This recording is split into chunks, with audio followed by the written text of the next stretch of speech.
मेरे प्यारे दोस्तों, टुडे हिस्ट्री चैनल में आप सभी का स्वागत है।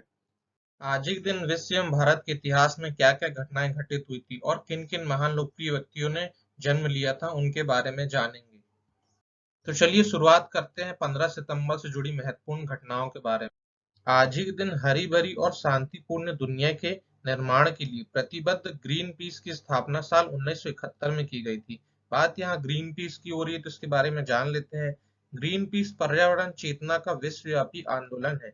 इसकी स्थापना 15 सितंबर साल 1971 में कनाडा के वैनकूवर में हुई थी। इसका मुख्यालय एम्स्टर्डम नीदरलैंड में स्थित है।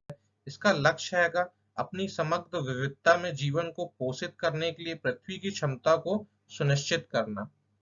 आज ही के दिन सिंगापुर के मुद्दे पर वर्ष 2003 में विकासशील देशों के भड़क उठने पर डब्ल्यूटीओ वार्ता विफल। बात यहाँ सिंगापुर की हुई तो सिंगापुर के बारे में जान लेते हैं। यह दक्षिण एशिया में मलेशिया तथा इंडोनेशिया के बीच स्थित है। सिंगापुर विश्व के प्रमुख बंदरगाहों और व्यापारिक केंद्रों में से एक है। बात यहाँ डब्ल्यूटीओ की हो रही है तो इसके बारे में जान लेते हैं। इसका फुल फॉर्म होता है वर्ल्ड ट्रेड ऑर्गेनाइजेशन, जो विश्व व्यापार के लिए एक नियम बनाता है। विश्व व्यापार संगठन एक अंतर्राष्ट्रीय संगठन है। इसकी स्थापना 1995 में हुई थी। इसका मुख्यालय स्विट्जरलैंड के जिनेवा में स्थित है। द्वितीय विश्व युद्ध के बाद बनाए गए गेट के स्थान पर लाने के लिए इसकी स्थापना की गई थी। आज ही के दिन न्यूयॉर्क में 15 सितंबर साल 2002 को संयुक्त राष्ट्र महासभा की बैठक के अवसर पर भारत, चीन एवं रूस के विदेश मंत्रियों की बैठक आयोजित हुई। बात यहाँ संयुक्त राष्ट्र की हो रही है तो इसके बारे में जान लेते हैं। संयुक्त राष्ट्र को यूनाइटेड नेशन भी कहते हैं। संयुक्त राष्ट्र एक अंतर्राष्ट्रीय संगठन है। यह अंतर्राष्ट्रीय कानून को सुविधाजनक बनाने के सहयोग, अंतर्राष्ट्रीय सुरक्षा, आर्थिक विकास, सामाजिक प्रगति, मानव अधिकार और विश्व शांति के लिए कार्यरत है। इसकी स्थापना 24 अक्टूबर 1945 को की गई थी। इसका मुख्यालय न्यूयॉर्क, अमेरिका में स्थित है।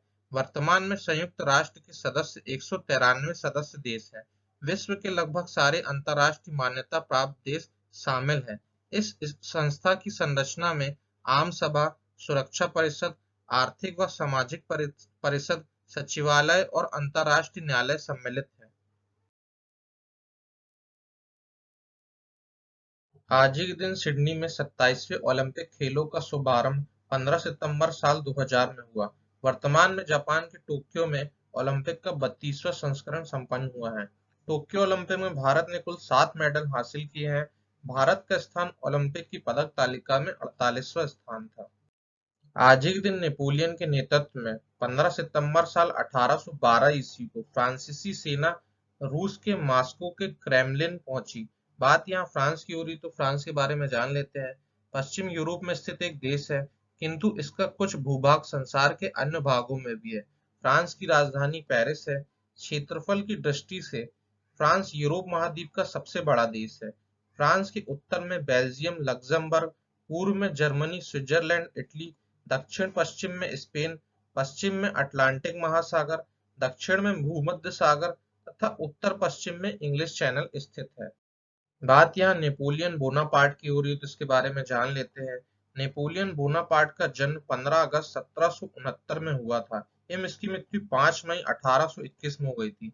फ्रांस की क्रांति में 1799 से 1804 ईस्वी तक सेनापति था तथा 1804 से 1814 तक सम्राट रहा। यूरोप के अन्य कई क्षेत्रों का भी शासक था। इतिहास में नेपोलियन विश्व के सबसे महान सेनापतियों में गिना जाता है।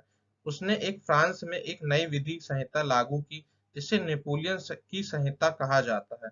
18 जून 1815 वाटरलू के युद्ध में पराजय के पश्चात अंग्रेजों ने उसे अटलांटिक महासागर के दूर द्वीप में सेंट हेलेना में बंदी बना दिया। 6 वर्षों के अंत में वहां उसकी मृत्यु हो गई। आज ही के दिन भारत के प्रसिद्ध इंजीनियर मोक्षगुंडम विश्वेश्वरैया का जन्म 15 सितंबर साल 1860 मैसूर, कर्नाटक में हुआ था। भारतीय इंजीनियर, विद्वान, राजनेता और मैसूर के दीवान थे। भारत में उनका जन्मदिन इंजीनियर्स डे, अभियंता दिवस के रूप में मनाया जाता है। भारत के सर्वोच्च सम्मान भारत रत्न से इन्हें सम्मानित किया गया है। आज ही के दिन बांग्ला के सुप्रसिद्ध उपन्यासकार शरत चंद्र चट्टोपाध्याय का जन्म 15 सितंबर साल 1876 में हुआ था। शरत चंद्र चट्टोपाध्याय बांग्ला के सुप्रसिद्ध उपन्यासकार एवं लघु कथाकार थे। वे बांग्ला के सबसे लोकप्रिय उपन्यासकार हैं। उनकी अधिकांश कृतियों में गांव के लोगों की जीवन शैली, उनके संघर्ष एवं उनके द्वारा झेले गए संकटों का वर्णन है। इसके अलावा उनकी रचनाओं में तत्कालीन बंगाल के सामाजिक जीवन की झलक मिलती है। बात यहाँ पश्चिम बंगाल की हुई है दोस्तों, तो पश्चिम बंगाल के बारे में जान लेते हैं। पश्चिम बंगाल भारत के पूर्वी भाग में स्थित एक राज्य है। इसका पश्चिम बंगाल नाम बंगाल के विभाजन 16 अक्टूबर 1905 में तत्कालीन वायसराय कर्जन के द्वारा बंगाल को दो भागों में बांट दिया गया। पूर्वी बंगाल, जिसे बांग्लादेश कहा जाता है, एवं पश्चिमी बंगाल, जिसे वो भारत में है। इसके पड़ोस में नेपाल, सिक्किम, भूटान, असम, बांग्लादेश, उड़ीसा, झारखंड और बिहार स्थित है। इसकी राजधानी कोलकाता है। यहाँ की मुख्य भाषा बांग्ला है। गंगा नदी का मुहाना सुंदरवन विश्व का सबसे बड़ा मुहाना डेल्टा है। आज ही के दिन तमिलनाडु के लोकप्रिय नेता काजीवरम नटराजन अन्नादुरै का जन्म 15 सितंबर साल 1909 कांचीपुरम में हुआ था। काजीवरम नटराजन अन्नादुरै तमिलनाडु के एक लोकप्रिय राजनेता हैं। अपने प्रदेश के प्रथम गैर कांग्रेसी मुख्यमंत्री एवं द्रविड़ मुन्नेत्र कड़गम दल के संस्थापक हैं। अन्ना का तमिल में अर्थ होता है बड़ा भाई। बात यहाँ तमिलनाडु की हो रही हो, तमिलनाडु के बारे में जान लेते हैं। तमिलनाडु भारत के दक्षिण में स्थित है। तमिलनाडु के उत्तर में आंध्र प्रदेश, पश्चिम में केरल, दक्षिण में हिंद महासागर और पूर्व में बंगाल की खाड़ी स्थित है। इसके अतिरिक्त राज्य के उत्तर पूर्व में पुडुचेरी भी स्थित है। तमिलनाडु की राजधानी चेन्नई है। यहाँ की सबसे प्रमुख नदी कावेरी है। तमिलनाडु के वर्तमान में मुख्यमंत्री एडापट्टी के पलानी स्वामी और राज्यपाल बनवारी लाल पुरोहित है। परमवीर चक्र से सम्मानित करम सिंह का जन्म आज ही के दिन 15 सितंबर साल 1915 में पंजाब में हुआ था। लांस नायक करम सिंह परमवीर चक्र प्राप्त करने वाले प्रथम जीवित भारतीय सैनिक थे। श्री सिंह 1941 में सेना में शामिल हुए थे और द्वितीय विश्व युद्ध के दौरान बर्मा की ओर से भाग लिया था, जिसमें उल्लेखनीय योगदान के कारण उन्हें ब्रिटिश भारत द्वारा मिलिट्री मेडल दिया गया था।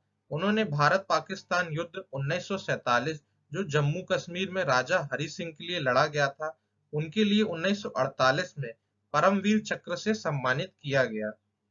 आज ही के दिन प्रसिद्ध हिंदू राष्ट्रवादी नेता डॉक्टर सुब्रमण्यम स्वामी का जन्म 15 सितंबर साल 1939 चेन्नई में हुआ था। हिंदू राष्ट्रवादी नेता एवं सनातन धर्म के प्रचारक हैं। वे जनता पार्टी के राष्ट्रीय अध्यक्ष रह चुके हैं। सुब्रमण्यम स्वामी सांसद के अतिरिक्त 1990-91 में वाणिज्य, विधि एवं न्याय मंत्री और बाद में अंतर्राष्ट्रीय व्यापार आयोग के अध्यक्ष भी रहे। मैं उम्मीद करता हूं आप सभी को वीडियो पसंद आया होगा। वीडियो को लाइक, शेयर एवं चैनल को सब्सक्राइब करना ना भूलें दोस्तों।